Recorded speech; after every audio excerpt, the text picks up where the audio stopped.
అందరికీ good evening అండి.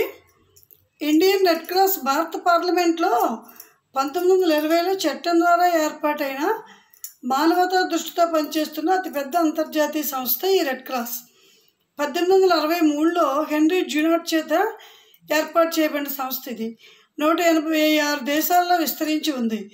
మానవత, నిష్పాక్షికత, తటస్థత, స్వతంత్రత, స్వచ్ఛంద సేవ, ఐక్యత, విశ్వజనీయత అన్న సూత్రాల మీద విశ్వ మానవ శ్రేయస్సుకే పనిచేస్తుంది. క్షతగాత్రులైన సైనికులకు సేవలు అందించేందుకు ఏర్పాటైన ఈ సంస్థ వరదలు, భూకంపాలు, తుఫాన్లు వంటి విపత్తుల నుంచి కాపాడడంతో పాటు మానవ జీవితానికి అత్యంత ముఖ్యమైన ప్రత్యామ్నాయంగా దొరకని అరుదైన రక్తాన్ని మనకు సేకరిస్తూ ఉంటుంది. బ్లడ్ బ్యాంకుల ద్వారా స్వచ్ఛందంగా సేకరించి అందజేస్తుంది. సాలీనా దీని ద్వారా దేశవ్యాప్తంగా 20,000 యూనిట్ల రక్తం బాధితులకి అందజేయడం అనేది జరుగుతుంది.